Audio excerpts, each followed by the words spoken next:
Welcome, and thank you for joining us for today's webinar, Optimize and Streamline Your Accounting Processes to Do More with Less.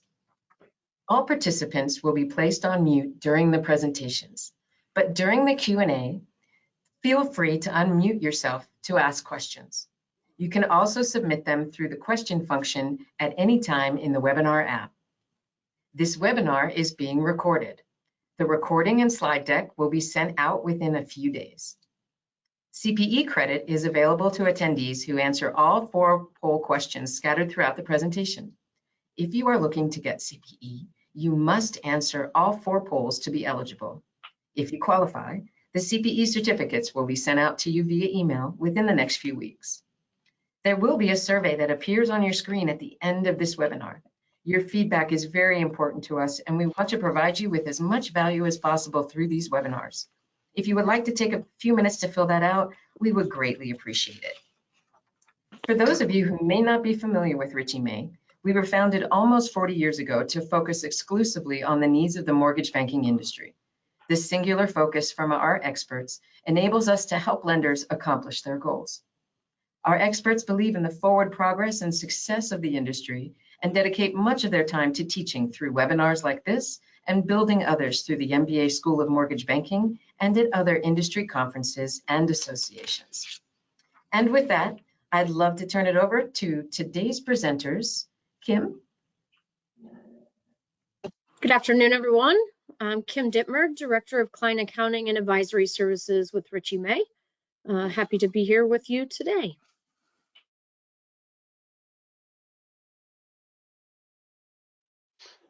Hey everyone, my name is Paul Loftus. I'm the CEO of LoanVision.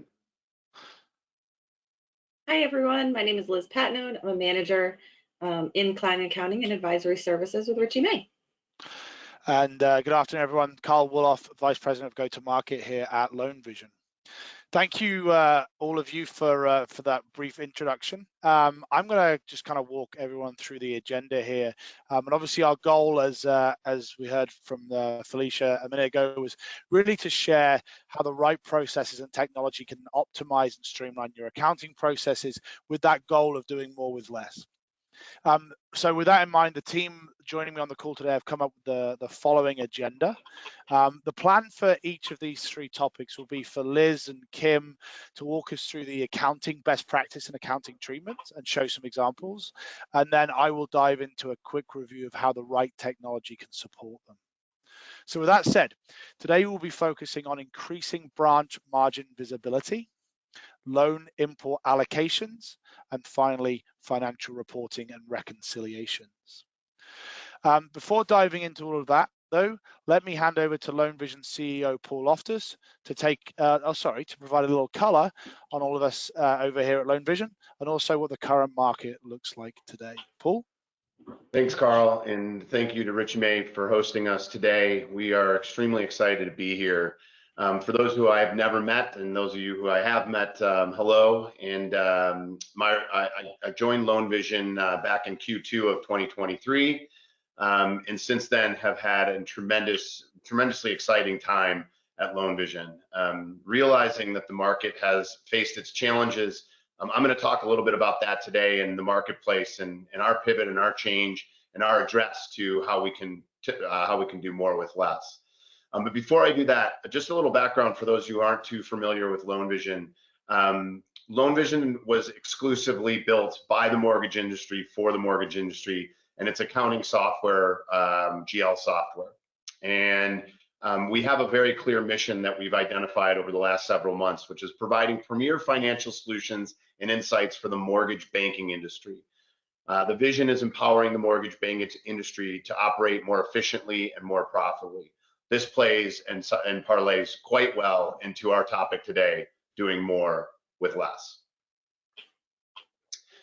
So as I came into this business, I heard a phrase that was being used throughout. And now I realize that the economic times have been tough and have hit our business and our industry harder than others.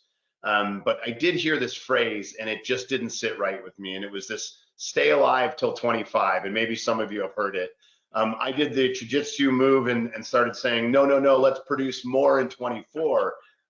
But the reality is, I think there's an opportunity for us to have a conversation today and provide you deep insight into ways that you can make some adjustments in your business, shine some light on some dark areas, and probably most importantly, provide those insights that are actionable that will allow you to take action and make your business more efficient and more profitable. The reality is, from what I can see, I came from outside the mortgage space. From what I can see, the good days of 20 and 21, the loan origination volume that came during that time will probably be not revisited for several more years. The real question is, when would we get back to that, or if we would get back to that? And so we're faced with the age-old adage of how do we do more with less? So as I came into this space, next slide, please. As I came into this space, I think when I looked at the overall marketplace, I realized pretty quickly that this is a fairly underserved market of financial services. Now, please don't take offense by me saying that. I'm talking about just strictly technology, from a technology perspective. I've been in technology my entire career and have been in financial services in my career, and realized that what is being offered to the mortgage banking industry is not necessarily sometimes the most cutting edge technology. And so the reason I bring that up is because the good news is we don't need to reinvent the wheel in this space. There's a lot of tried and true offerings that have happened outside of our specific space that we as LoanVision and many of the tech providers that serve the mortgage banking accounting and the community can bring into this space. And so what do I mean by that? Well, there's a lot of our technology that we look across the board and we say, how can we be innovators and better innovators for our business? And how can we do to really truly allow our customers to accomplish more with less? So running more efficiently, more profitably is our rally cry. Loan level, from day one, we provided loan level detail. And with our new product releases that we've delivered in 2023, we're driving deep cuts of the data and actionable insights to provide you those actionable insights that can help you drive your business, only assuming that there'll be discipline wrapped around that. I'm going to pause there just for a second, because I think it's important to understand the disciplines that are necessary for technology. If I had $1 for every time a technology person told me that they would give me a huge return on my investment, I would have lots of dollars stacked on my desk. As an innovation person, as a person committed to innovation over the years, the most important thing is that we work with each other to figure out how do we put the right disciplines in place with the right technology that will allow these insights to be actionable. And I think that's where Richey May and LoanVision really come together. So as a little background on LoanVision, we have over 250 customers that are in the IMB banking customers. And most recently, when we surveyed our accounts and our customers, the response back was each of our customers, by running LoanVision alone, by getting that loan level detail, they're seeing a 30% reduction in OpEx, or time to close the books, and north of a 20% reduction in accounting headcount staffing. These are real numbers. And so when we start talking about, doing more with less, the idea is not try to outsell this problem, not try to add more loan origination, but how do we create an environment where you're more profitable and you do it more seamlessly? So we've created our product in addition to some new products that we've released that is software that's developed by the mortgage industry for the mortgage industry. So the last thing I'll just say, I don't have to show all of you to understand that. For you to understand, we've all seen these charts. We've all seen the economic state that we're in. The reality of what today's message is to ensure that we don't have that 7th consecutive quarter. And how, if we do have that second consecutive quarter, how do we do things together that will allow you to be more efficient and more profitable? So the loan origination is down, the cost of a loan origination is up, but that doesn't mean that you have to be in a problematic or a troublesome state.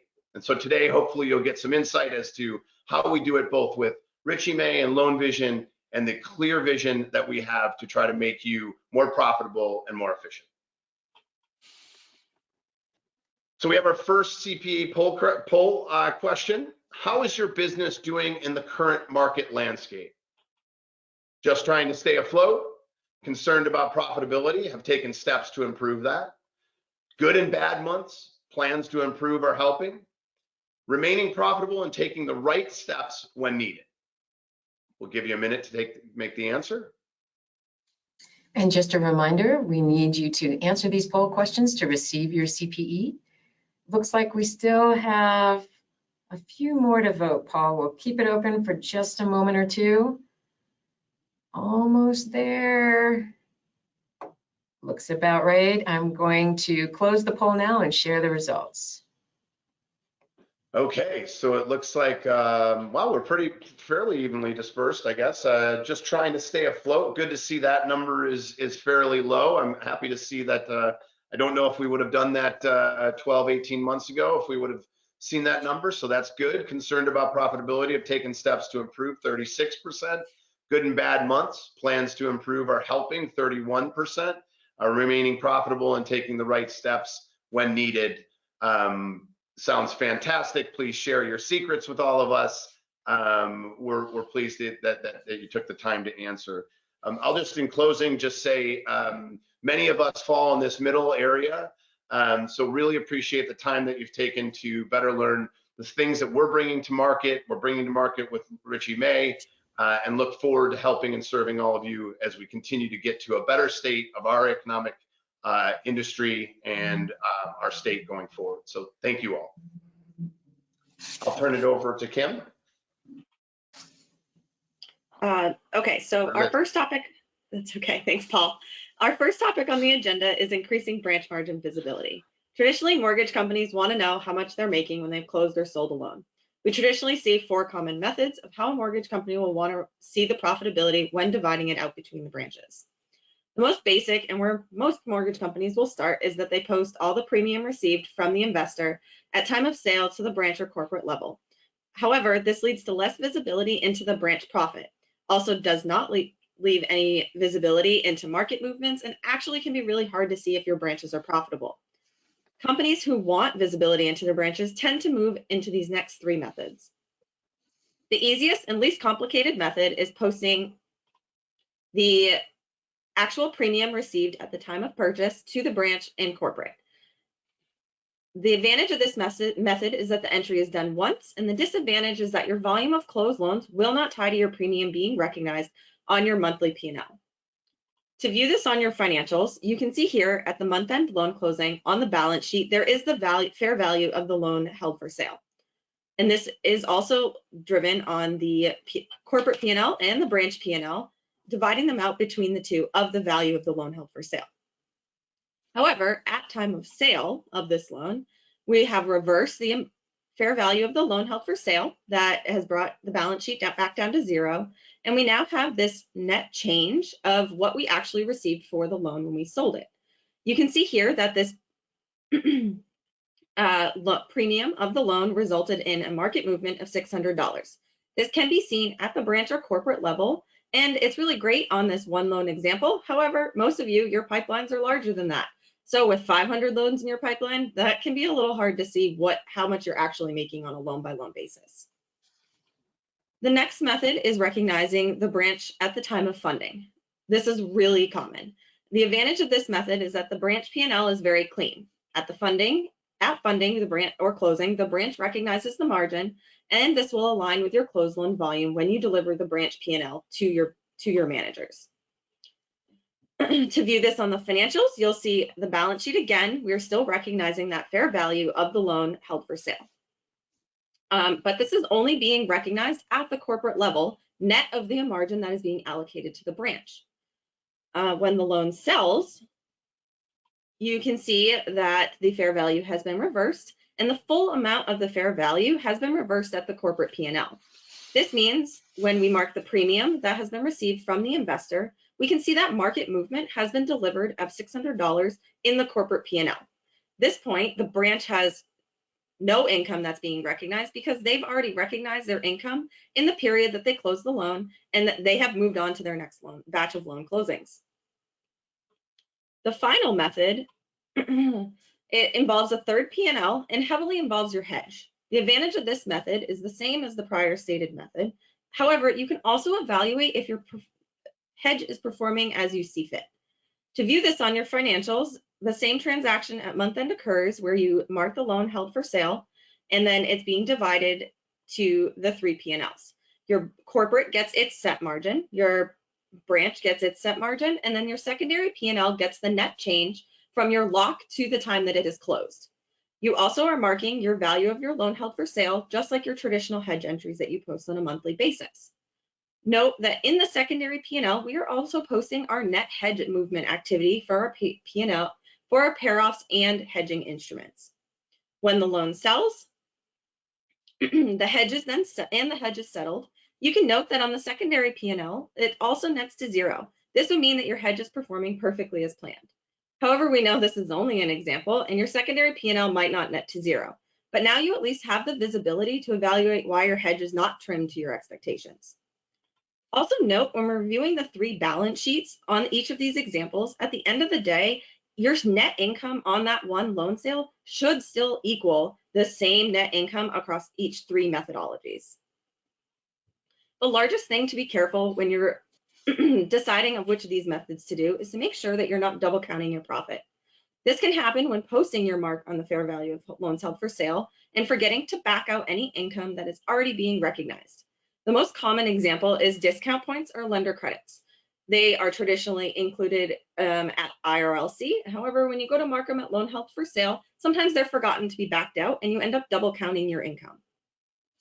The next item is to ensure that your mark, fair value, or LOCOM is following the appropriate accounting standards that your auditors and FASB require.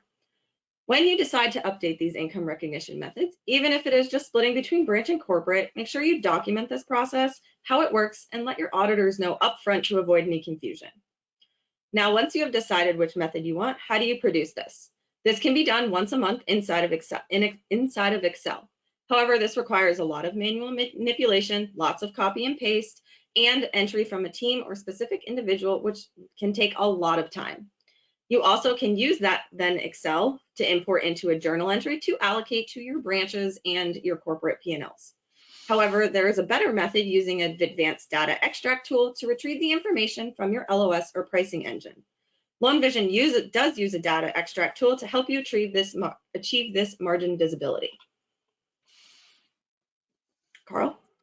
Yeah, thanks, Liz. Let me share with you, Liz, for a future webinar. I just learned a really important lesson to put your cell phone on stop, don't vibrate, turn it off, because I got about 4 text messages telling me how horrific my shirt is from people that are attending. So lesson learned. Well, thank you for walking through that, Liz.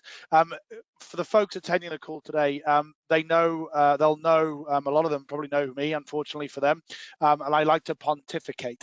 So I'm going to follow a very concise is, does, means process to avoid us going long on the time that we have today.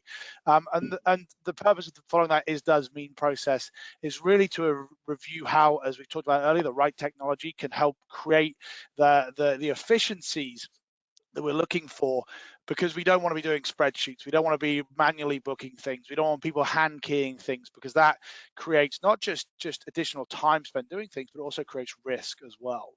So to get to kind of what we're looking at here well, let's walk through what a loan processing schema is. And this is kind of the magic that will help us, or the functionality, magic's a bit strong, the functionality that will help us automate a lot of what Liz has just talked about there in the different methodologies once you settle on the methodology that you decide. And so what is a loan processing schema? It's where the loan import logic lives. Okay, it's, as I said, it's how we allocate the margins and things like that. It basically automates the data flow through to the general ledger and removes any manual allocations that have to take place. Those spreadsheets, those journal entries. Within the loan processing schema, there are functions, conditions, and switches. A function is basically a calculation of some nature. A condition is the ability to build logic, and then a switch is basically just a complex set of conditions. And then what does this mean? As you can see, what this means is basically, or what I've talked about is the ability to save time, reduce risk, and allow for near real-time reporting. In fact, it's this functionality when combined with the loan import automation, Liz referred to it as a kind of data extract tool. When you combine the loan processing schema and you leverage it properly, you combine that with the loan import automation, this creates the biggest time savings for our customers. It's not unusual for people to see 2+ hours per day time saving, right? Because they're no longer having to do this work manually, not copying and pasting, so on and so forth. You know, that's what drives our 30% reduction in days to close the books, because they're doing this every single day. They're not doing it at month end and trying to catch up. So there's a number of reasons that create that, create that efficiency, and again, allow you to do more with the technology that you have at your fingertips. Let's walk through a couple of examples of what they actually look like within the technology. So this is an example of a funding. You can see we have got a lot of line items here. I'm just going to focus on the stuff that I have in red. So if you look at the top right hand screen, I could never tell my left from my right, so I have to do this. If you look at the top right hand side of the screen there, you'll see I've got these columns called function, condition, and switch. And then if you focus in on the actual the big red line item there, you'll see that I have basically a function and a condition built into this processing schema. Liz, if you jump on one more. If I was to drill in or click into what these conditions and functions actually look like, you'll see that the condition is really an if statement. In this case, it's probably an if and, right? But these can be extremely complicated. By the way, for the purposes of keeping things simple today, I've kept the calculations and things simple. I asked Liz for a couple of examples, and she sent me some that were super long. And I was like, maybe not, Liz. Maybe we'll tone it down a little bit, because I'm the one that's got to explain it. So here we've used a very simple if statement. So we've got basically if lien position equals first lien, and the shortcut dimension, or in real code language, equals branch code product type equals HELOC, then we do the calculation, which we see in the function, which is basically take the loans amount, times it by 400, then divide by 10,000, which is how we get our BIPs. As I said, and to reiterate, right, it's this capability that's removing the need for people to manually calculate these things in spreadsheets and then create journal entries to book them to the GL. Again, reducing time getting it in, reducing time looking and fixing mistakes and correcting human error and things like that. Quick example of a version sale. You'll see here I've got a couple of things highlighted here. If we jump into the next slide, Liz, you'll see that very similarly looking to what we had a funding. This time we've just got a simple if global dimension 1 in this case is region. So if region equals 10,000, that's the region number. Now, by the way, in your systems, you'll understand what these mean. These are all pulled from a demo system, so we use very generic terms, but 10,000 is a region code. So if region equals 10,000, or Pittsburgh, or the Northeast region, whatever, or however you structure your business, if it equals this, then take gain on sale and times it 0.1. And that's how, again, we calculate a value, which we can then book through to the appropriate general ledger. If you go back, Liz, a couple of slides for me real quick. You'll see that it's basically doing this calculation. It's looking at the condition. It's then doing the calculation, and then it's booking to the GL that we've defined in the logic there. Good bit of information about that. covering a lot there, but that's how we can leverage the loan processing schemas and the conditions and functions within there to create to automatically calculate the allocations that we need to do based on the accounting treatments that you decide, and automate those through to the ledger, all with the goal of maximizing efficiency. Liz, I'll let you sum up. Thanks, Carl.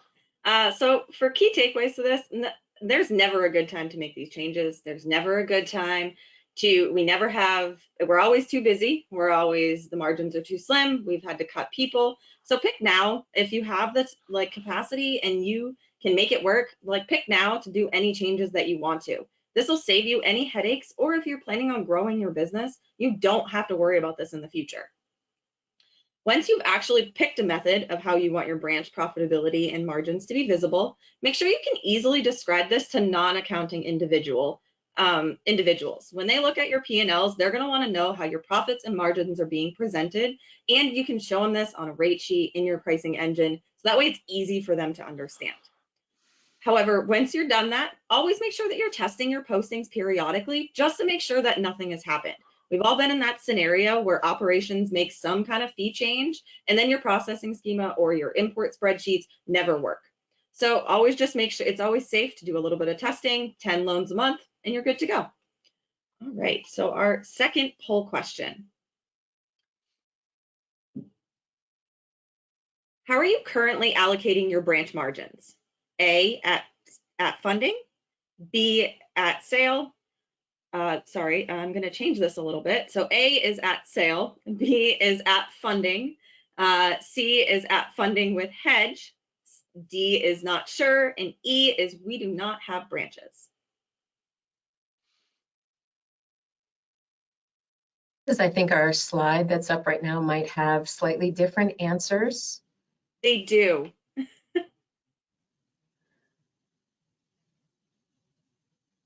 Apologies for that, but I think we can still get some good information. Yes. Maybe just repeat it one more time. Yep, so A is at sale, B is at funding, C is at funding with hedge, D is not sure, and E is NA, my company does not have branches. And I'm sorry about the confusion. Liz, I think you've done that just to make sure people are truly engaged, right? Exactly. That's a great CPE test. Okay, we have just about everybody in, even though the results might be a bit skewed. Yeah, that's okay. Let me just share the results. All right, so that's great to see. Hopefully this was entered correctly, but if everyone's doing this at funding, and as it clearly states, whether it's at funding or at sale, it's really great to be able to see into your margins. For the people that don't have branches or they're not sure, it might be something worth looking into to be able to increase your visibility and hopefully be able to find any losses that you might be experiencing that you really aren't planning for.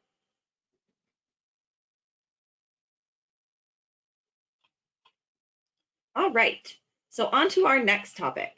So the most important part of this topic is making sure that you're working with your vendors to ensure that they can deliver your invoices with the charges designated to your company specific loan number. This will help you be able to allocate your expenses to each individual branch. You've now looked at your margins, so we're gonna focus on our expenses a little bit. 95% of mortgage invoices, at least that we've seen, related to loan level expenses can be delivered to you in this manner from your vendor. So if you're not getting them, don't hesitate to reach out to them. Most of them are more than willing to provide that to you.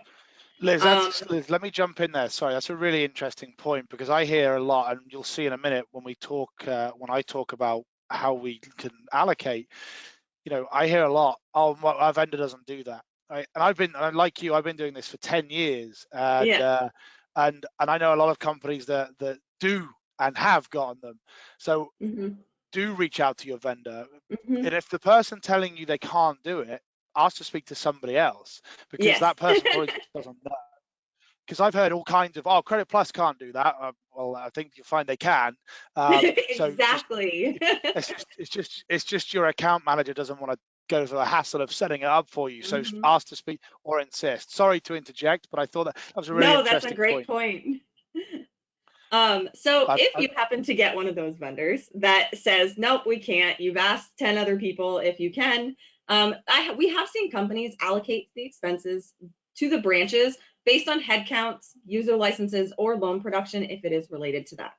You can enter these on your spreadsheets and then import them into your accounting software by their set templates or by hand keying. However, again, this is another time consumption for your accounting staff. Loan Vision can also change how you recognize these expenses on a different level. Carl? Yeah. So, and thank you, Liz. I'm sorry to interject. I completely ruined your train of thought there. That's okay. So in order to be able to allocate when you import an expense or something like that, the system you're using does need to have some kind of functionality to allow you to tag the data to the transaction. And in Loan Vision, we call these dimensions, right? Dimensions are not completely unique to us across GLs, but they are unique to really us in the mortgage space. Other systems have other names for it, but we call them dimensions. And a dimension basically is a value that allows you to categorize entries so you can track and analyze them on documents. They allow you to slice and dice. And we enter them on things like purchase invoices, journal entries, things like that. Basically, dimensions prevent the need to create a very large and complicated chart of accounts, which have separate buckets or general ledgers for each branch, LO, product, whatever you define your key dimensions to be. And thus, they provide the basis for reporting and analysis. What this means is it allows you to report at a deeper level and shine a light on dark areas of an organization in order to provide actionable insights that drive financial impact, as Paul talked about earlier on. Go back, Liz, sorry, not sorry, quite. I didn't mean to jump. All good. There we go.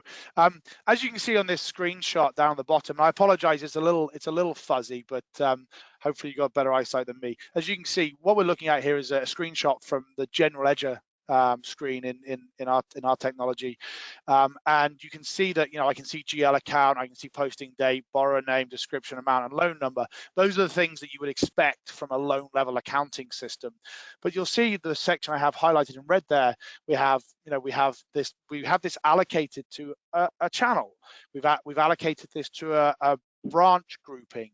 So we've got a group of branches that roll up to a channel. I've then got individual branch that will roll up to my grouping. I've then got loan officer, I've got state, I've got loan purpose, and I've got loan type. Okay. So that kind of shows you how you would see the dimensions if you were looking at the GL. It's really important to note that this really is a unique trait for the is the right technology that allows you to do this. So let's move on, Liz, to the next slide. Let's take a look at how we would actually do this allocation in a purchase invoice, and how that data actually flows through to the GL, like I just showed. As I mentioned, I'm going to use a purchase invoice example here, but it's not unique to just a purchase invoice, right? This could be a general journal we were looking at. This could be some other type of entry to record a transaction. I'm just using a purchase invoice. That's what Liz was talking about vendors a minute ago. As you can see here, we have an invoice for some kind of marketing expense for $500. But in the description, you'll see that I've noted it's the Pittsburgh branch. In order to allocate this, I've then simply gone to the channel, branch, and loan officer columns and picked from a series of drop-down lists. Or I could start keying these things in and it'll find the entry.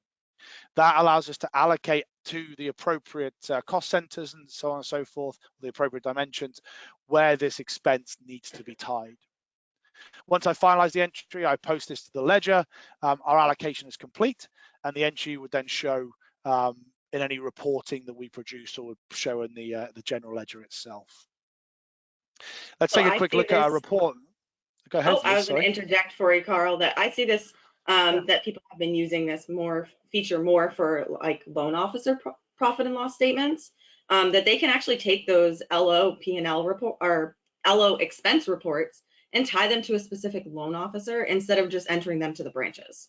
So that really helps to see if you have one individual, especially if they're not recording all of their expenses at a loan level. Yeah, it's a great point, Liz. I talk to people a lot that leverage, our technology and also others, and they talk about, the need to get to loan officer, and I think aren't necessarily leveraging it as fully as they could. And especially in this market, right? We need to be looking at every dollar, under every rock to see where we're making money. I've actually got an example of that in a second. So why don't we take a look at a report, Liz, how what this allocation would look like. So first screen here, I've got a P&L. This is kind of on the accounting side. So basically what I've done is let me move my thing forward, sorry. So I've run this P&L here for the Pittsburgh branch, and again, I highlighted a section, and as you can see, I've got a pretty significant difference from September to October. It's gone from almost 4,000 to 700 bucks. And so as a good accountant, that's something I'm going to want to drill down into and look at kind of the overall allocation. I know it's gone to the Pittsburgh branch, but I need to get to a deeper level. Okay. And so if I was to click on that 3907 for September, that will actually take me down to the general ledger entries line or details. And there I can see that this has been allocated to a particular area, this branch, and as we just talked about, this loan officer. I've only chosen to show those 3 dimensions in this example because only so much real estate on a slide. But as we can see, we have that allocation showing there. Liz, let's jump on in the interest of time to what a branch manager might see, right? Because the report we just looked at was kind of the accounting side, but earlier on we talked about real-time reporting and giving access to people within the business, and so we want to provide our branch managers with this visibility, and again we want them to be able to slice and dice their data. And so what we're looking at here is a P&L again for the Pittsburgh branch, but this time I'm looking at it rather than month over month. I'm now looking at this by loan officer, and so by doing so, I'm able to really see who's contributing and who's not, right? And in this case, maybe it's time we had a conversation with Jillian about career choices, right? Because unfortunately she's not here in her stride here. Why do we do this? Because it helps the branches run more profitably, right? That's it. That speaks to everything we've talked about today, right? Providing that information out to the branches, allowing them to slice and dice the data, make decisions that impact their bottom line, have an effect on financial performance. I'll stop talking, Liz, and let you. Oh no, that's me still. I'm sorry. This is your poll question.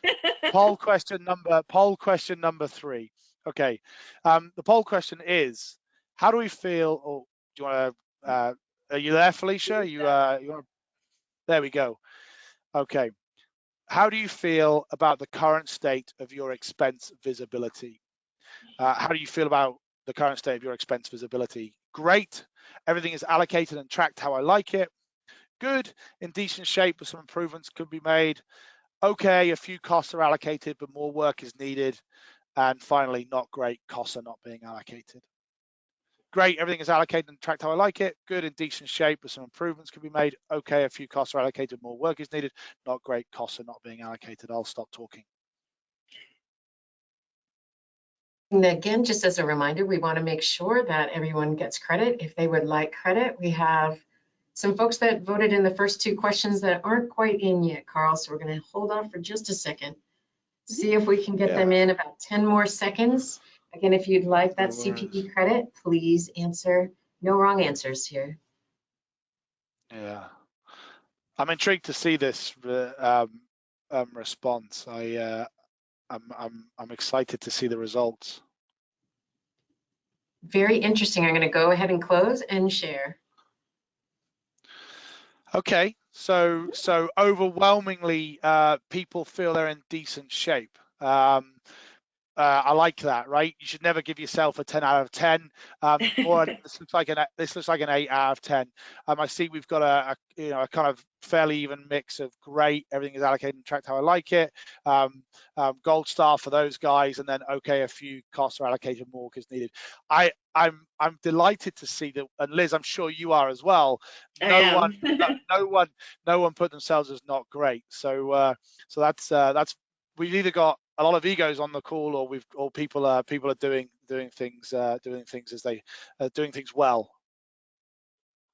Okay. All right.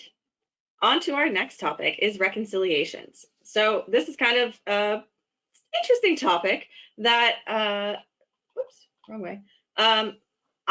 At least for us, I highly recommend that you are making sure that you reconcile every single one of your balance sheet accounts monthly. This prevents and ensures that any discrepancies in your loan closings, servicing issues, or sales to investors are resolved in a timely investor. Many investors purchasing loans have a clear cutoff date when purchasing issues can be resolved. And I've seen this in just my 11 years of work that it used to be like 180 days. It's now down, most are at 30 days or less. So if those items are not caught, you can impose a huge number of expenses to your net income that may be unexpected. And in slim margin times, we know we're overturning rocks to find every dollar. That's going to be pretty undesirable to have to take these expenses on a month-to-month basis, or one time a year when you finally get to reconciling those balance sheet accounts. Traditionally, most reconciliations are done within Excel. We're accountants, we love Excel. This is the most common method we see. However, LoanVision has a nice little fancy little feature that helps with that. Thanks, Liz. So again, talking about how the right technology can help you do more with less here, right? I've taken a screenshot of all the reconciliation tools we have in LoanVision today, and as you can see, there's about 12 or so on this screen. I'm not going to go through every single one of them. That would be painstaking and way too long for the time we have here. I am going to touch on 4 of them specifically, and which will highlight how we can do more with less. So Liz, if you want to jump onto the first example, before I dive in, right? We hear from all of our customers that the reconciliation is a huge part of their role, right? And that's why we have these reconciliation tools and why we continue to add them based on feedback, because it's such a pain in mortgage banking because of all the trust accounting and so on and so forth that we have to do. So let's start with the kind of general ledger reconciliation V1. Basically, this is a tool that allows you to pull in loan reconciliation entries into one area with a split display to see how the entries make up within an account. What does that do? It basically automatically shows loan card details such as dates for funding, sold and closed, shows borrower name, investor name, and warehouse line. But what it actually means, what it's actually used for, is it basically allows you to quickly research from one location, one screen, what entries are making up the balance, and allow you to take corrective steps as needed quickly and efficiently. So no more VLOOKUPs, no more comparing spreadsheets. All of this is compared and in the system, and it's really basically creating an exception report. Yep, it's showing everything that's not zero. So you don't even have to run a pivot table from your GL activity. Only if you want it. In this example, it is only if you want it to show not zero. I don't know if there's ever a situation where you don't, but in this example, in this version, it's only if you want it to show not zero. Liz, in the next one, General Ledger Reconciliation 2, you can clearly see we've got some creative naming conventions here at LoanVision. This is a very similar report, but it's actually pulling from a different area of the system. Rather than pulling from analysis views, it's pulling from the general ledger entries, and it has less options in it, right? That means it will run faster, and this will automatically skip with a zero balance, right? This one, we definitely don't want anything with a zero balance, and so if you need to do something quickly and you've got a large data set, this is the one you turn to. So depending on the result you're trying to get, depends on the report that your version you're going to run. So those are a couple of GL recs, kind of pre-built tools. Liz, if you jump on to the next one, the next two are massively underused tools in the system. The last one especially, but this one I do see as well. This is what we call the loan level values report. And this is basically a customizable report that can pull data from multiple areas of the system. So that could be GL entries and loan card, whether that's a standard field, a variable field, so on and so forth. As long as it's in one of those two areas, we can pull it. And then we can compare that data by using custom formulas. So what does it do? Well, it depends on the report being created.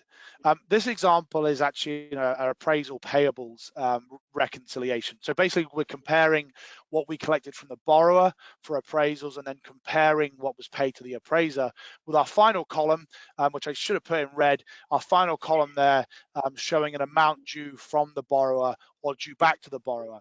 So it looks like we've got to cut some checks here, right? And Yeah. so what does this ultimately mean? It's a much faster, more efficient process than doing it in spreadsheets and VLOOKUPs, right?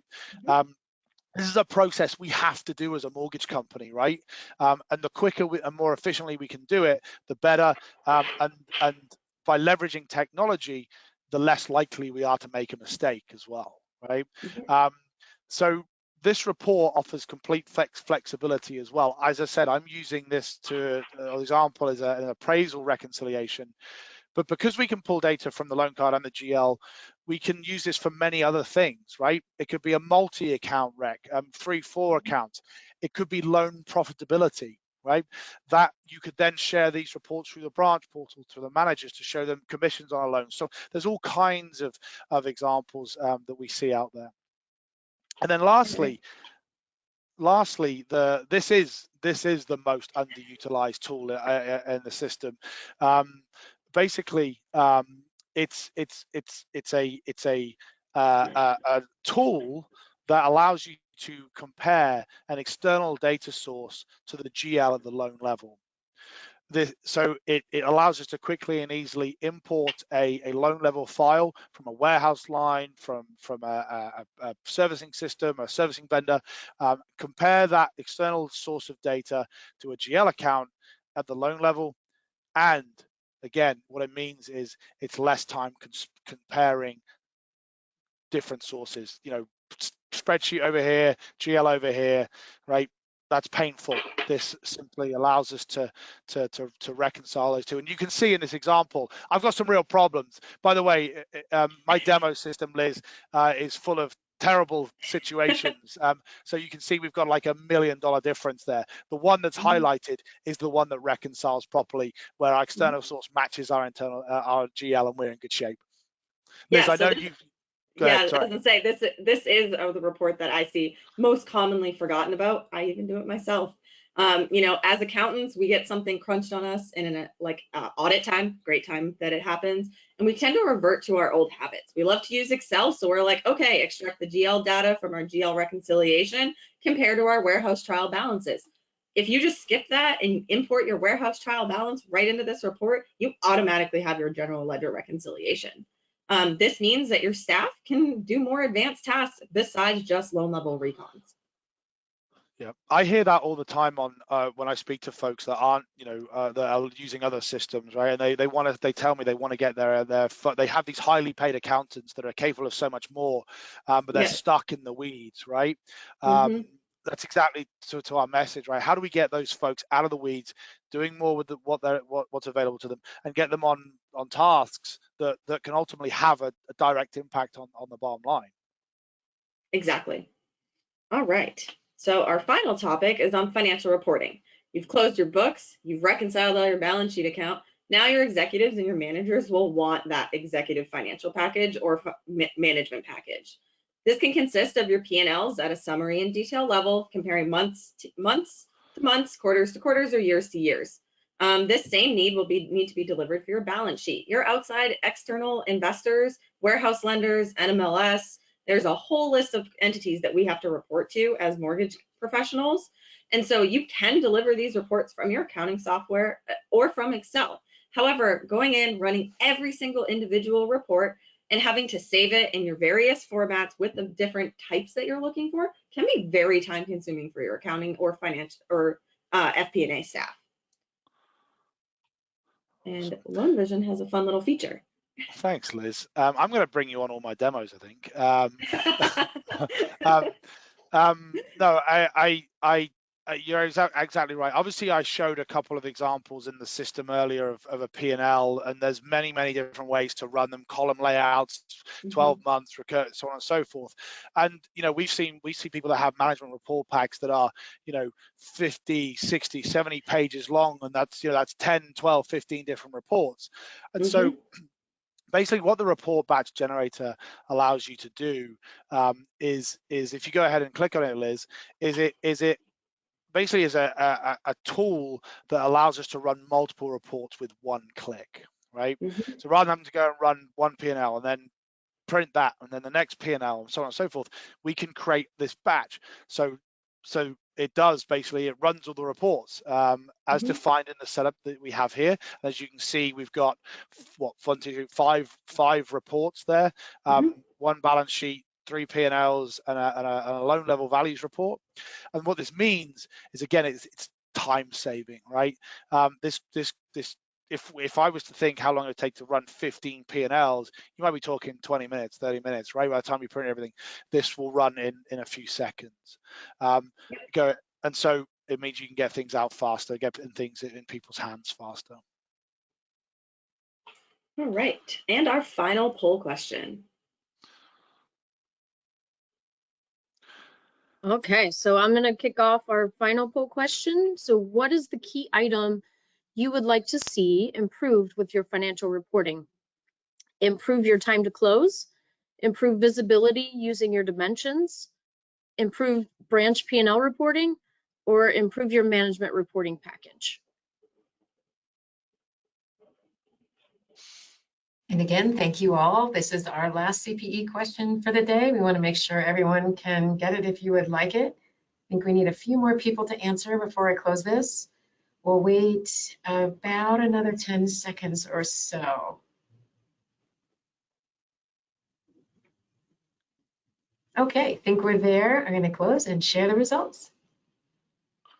Okay, this is really good, evenly distributed, trending mostly to the top and bottom ones. Improve your time to close and improve your management reporting package.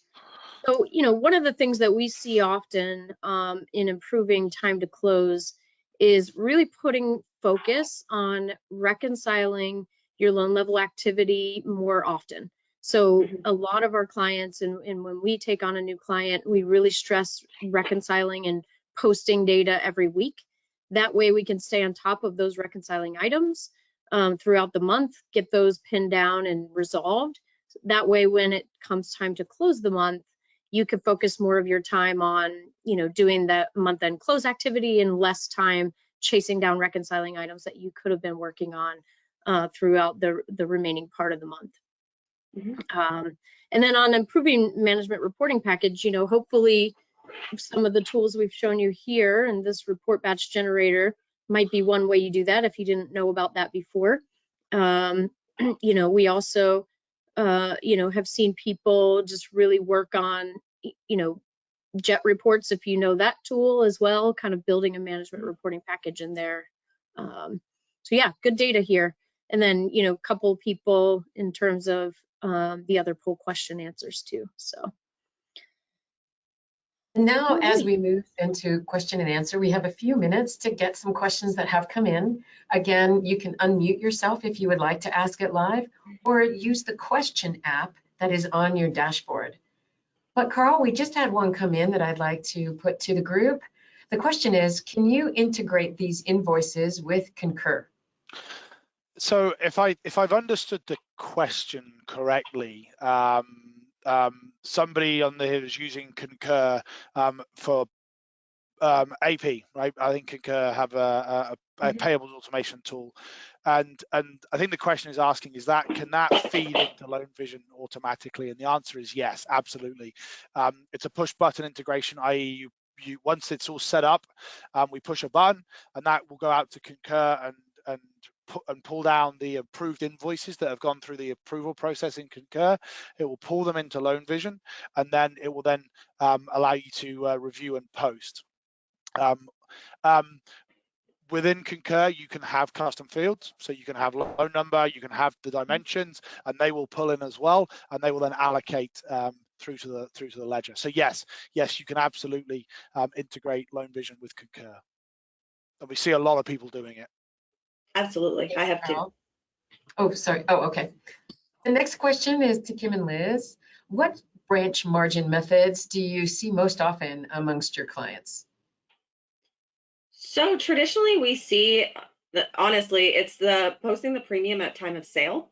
And that's mostly because some of our clients that are coming on with us, they're on the newer side. They haven't been around for, they haven't been around for 30 years. They've only been around for maybe 5 to 10 years, and they're looking to start to grow their business. So they've only had 1 or 2 branches, and now they really want to see that visibility into their branch margin. And that's why I kind of emphasize that, like, this is the easiest one. And then people tend to advance that wanting it at funding, because that's how traditional advanced branch managers will see it. Yeah, and I think it's important to note too that more and more we've seen the need for people to want to get more sophisticated because the market. Absolutely. So we have clients coming to us with special projects to help them improve that visibility. And if they're allocating margins to their branches, really getting under and understanding, is that allocation still accurate based on the business mix that each branch is doing, and can we really have a mechanism to basically go through and make sure the branch allocation margin is still accurate and it doesn't need to be tweaked. Thank you, Kim. This next one is for you, Carl. I see the dimensions in the example shown were very retail lender focused. Are they fixed to those values? They are not. It's a great question. They are not. There are obviously lenders of all shapes and sizes out there, whether that's direct to consumer, wholesale, retail. Those dimensions are flexible. So as part of an implementation process, we would look to understand what the business model is, right? And if it's one channel like retail or wholesale, then the dimensions would be structured accordingly to what the customer wants to be able to report by, right? How they want to slice and dice their data. So for a retail lender, it's obviously going to be branch loan officer. For a wholesale, it might be AE and product, right? But if you're a mix of all those, right? If you're a mix of channels, which we see a lot of, again, we would structure them accordingly. So no, we're not solely focused on retail. We serve all lenders of all shapes and sizes, big and small, right? That's really important to note. A customer might come to us that's only doing 50 loans a month and may not need all 8 dimensions set up at once, because they want to leave some room for growth. So maybe we set 6 up and we save 2 for later, because there's 8 that we can leverage. So there's a lot of configuration around those dimensions. For all of you who have put in questions, we do have quite a bit, and we only have about 90 seconds or so to answer one. I'm going to give one more to Kim, but for those of you that we don't get to, we will be answering your questions individually. So thank you so much. But Kim, this last one, what struggles have you seen when and if executive management wants to implement clear margin visibility? So I think the biggest thing is change, right? So the accounting staff, to some degree, are used to doing things the way they've always done them. And, whenever there's change, whatever that change may be, just instituting new processes and procedures can sometimes be a struggle for companies.